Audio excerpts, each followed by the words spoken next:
Assalamualaikum warahmatullahi wabarakatuh. Nama saya Devitri Aulandari, kelas 11 NIA 3. Di video ini saya akan menjelaskan salah satu tokoh sufi yang bernama Imam Al-Ghazali. Imam Al-Ghazali atau yang bernama lengkap Abu Hamid Muhammad bin Muhammad Al-Ghazali At-Tusi Asy-Syafi'i.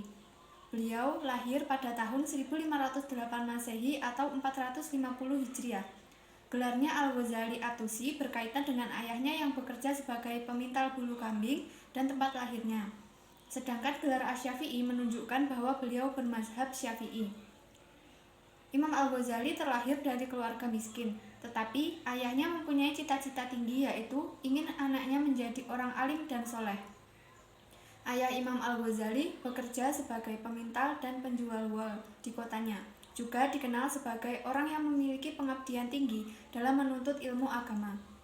Dahulu, ketika memiliki waktu luang sehabis bekerja, ia selalu mendatangi beberapa tokoh agama dan ahli fikih untuk mendengarkan nasihat dari mereka. Imam Al-Ghazali adalah seorang ulama ahli fikir, ahli filsafat Islam yang terkemuka, yang banyak memberi sumbangan bagi perkembangan kemajuan manusia. Beliau pernah memegang jabatan sebagai naib konselor di Madrasah Nizamiyah, pusat pengajian tinggi di kota Baghdad. Sedangkan Imam Al-Ghazali mempunyai daya ingat yang kuat. Dalam memberikan argumentasi, dia bersikap bijak. Karena kemampuan tersebut, beliau diberi gelar Hujatul Islam. Beliau sangat dihormati di dua pusat Islam pada masanya, yaitu pada dinasti Seljuk dan dinasti Abbasiyah.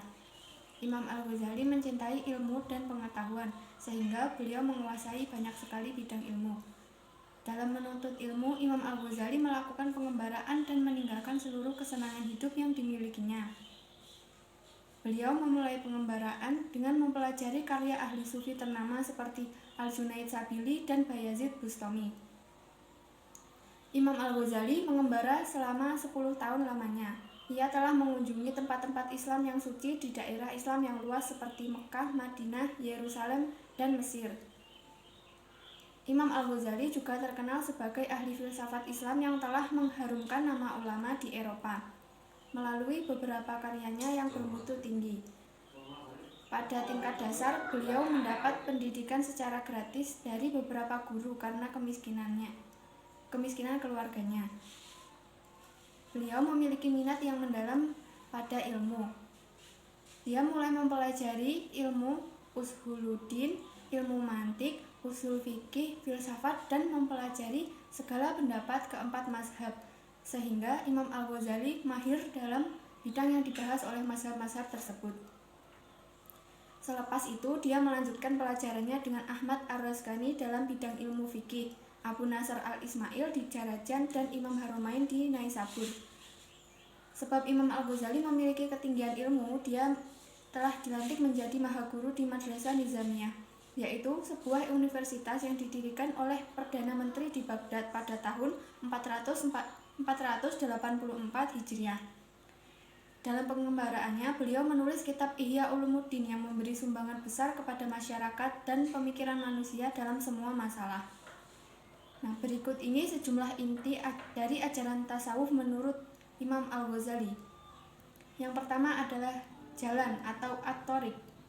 Jalan tasawuf yang dapat ditempuh seorang muslim terbagi menjadi 5 jenjang atau maqamat, yaitu tobat, sabar, kefakiran, zuhud, dan tawakal. Yang kedua, ma'rifat. Ma'rifat adalah pengetahuan tanpa ada keraguan sedikit pun. Dalam hal ini, pengetahuan yang dimaksud adalah zat Allah Subhanahu wa Ta'ala dan sifat-sifatnya. Mencapai ma'rifat adalah esensi dari taqarrub atau pendekatan diri seorang hamba pada Tuhannya. Nah, sarana untuk mencapai ma'rifat menurut Al-Ghazali adalah kalbu yang suci, bukan dari perasaan atau akal budi. Kalbu dalam tasawuf adalah percikan rohaniyah, ilahiyah yang merupakan inti dari hakikat manusia. Yang ketiga, tingkatan manusia.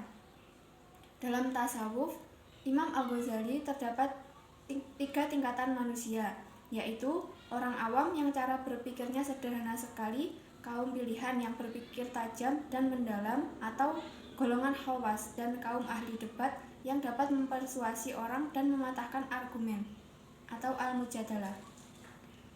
Yang keempat, kebahagiaan. Menurut Al-Ghazali, kebahagiaan adalah tujuan akhir dari jalan sufi sebagai buah perkenalannya dengan Allah Subhanahu wa Ta'ala. Dalam konsep tasawuf, kebahagiaan itu dapat hadir melalui ilmu dan amal. Ketika seorang manusia paham dan mengerti suatu konsep serta mempraktikannya, maka ia akan menemukan kebahagiaan. Sekian penjelasan dari saya. Wassalamualaikum warahmatullahi wabarakatuh.